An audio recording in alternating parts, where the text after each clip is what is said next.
It's the Agribusiness Report. I'm Tony St. James. We're joined today by Curt Covington. Curt's with AgAmerica Lending, Lakeland, Florida. Did I get that right? Yes, sir. It's a mouthful.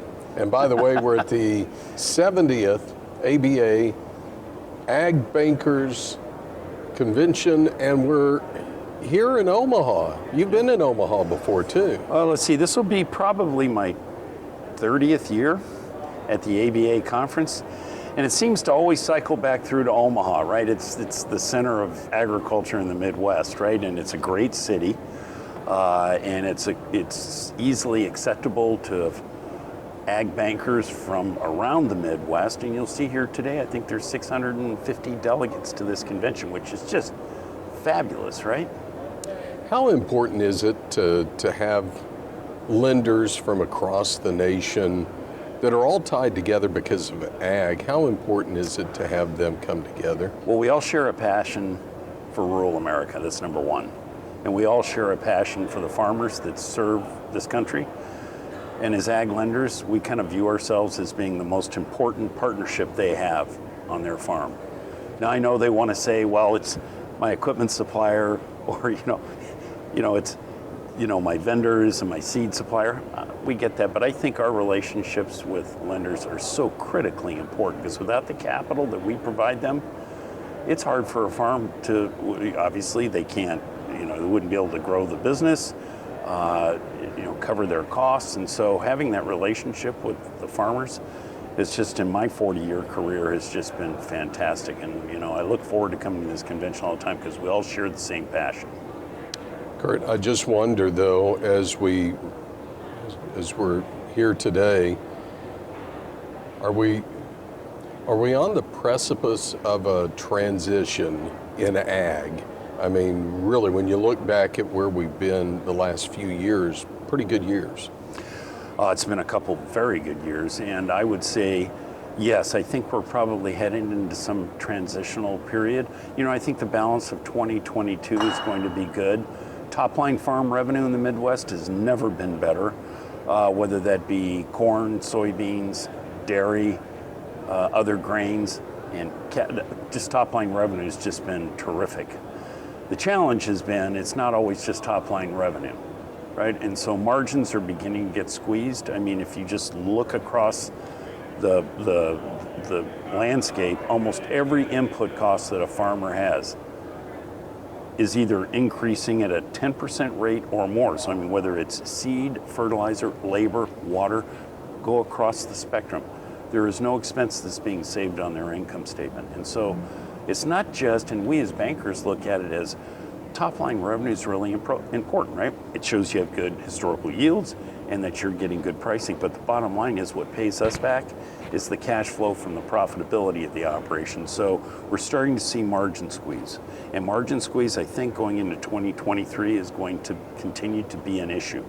I don't see many of these oil-based input costs necessarily coming down anytime soon. And whether that be fertilizer, fuel, diesel, whatever that might be, transportation costs. And on top of that, I think labor as well is going to stay relatively expensive. So the bottom line is, farmers can only control one thing in their business, and that's those expenses that they have control over. They can't control the revenue, so they've got to be great managers of expenses. But I think margin compression is going to be the story starting in later on in 2023. And when you move into 2024, I think a lot of things kind of get fixed in our economy.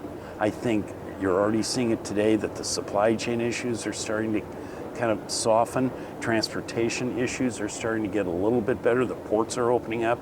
You can find trucks and truckers, right? We got to have both. And ultimately, I think we get to the point where we start fixing the stock use ratios in many of these commodities. So what does that tell me? Top line revenue starts dipping. Costs continue to, I think, escalate a bit, or at least stay high. And so I think you come into 2024, and I think it's going to be one of those years where we're going to be looking back at 2022 and saying how much we really miss it.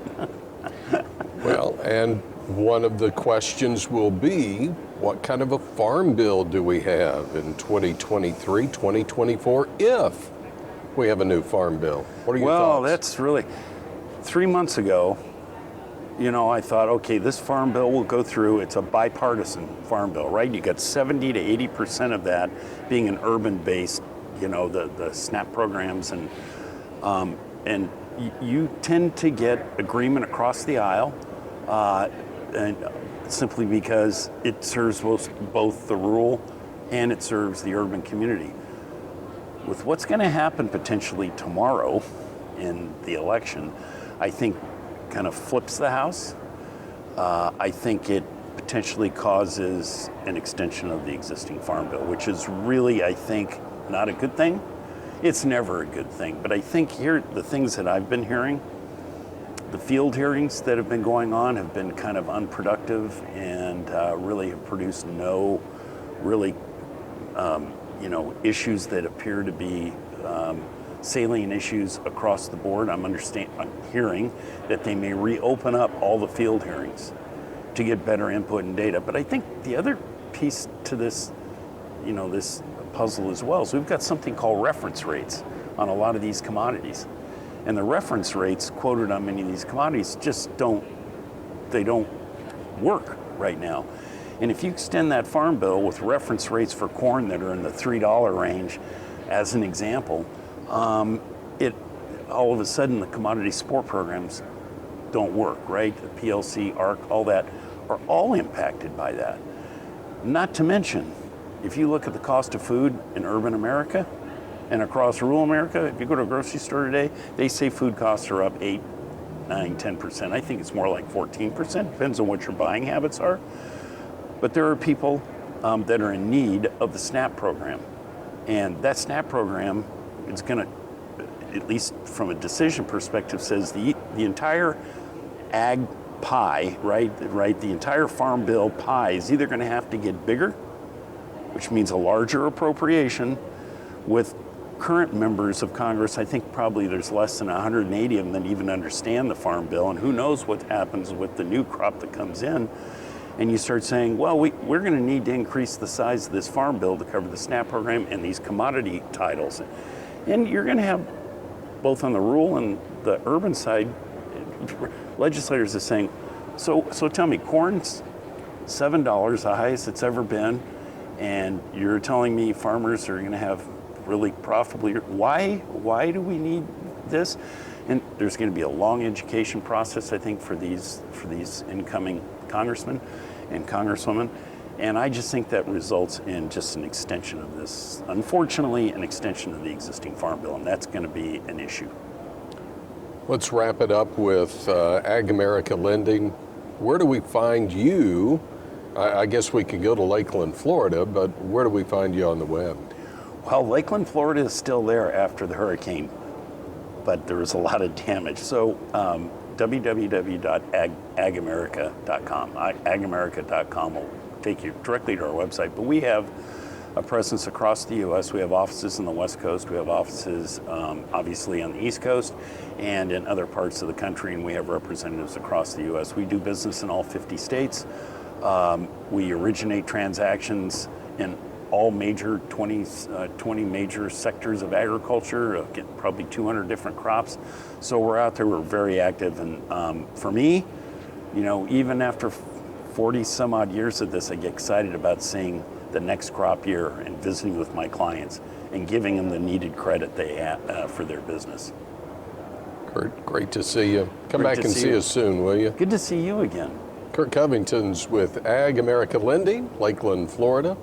We're at the 70th annual ABA Ag Bankers Conference in Omaha. I'm Tony St. James. It's the Agribusiness Report.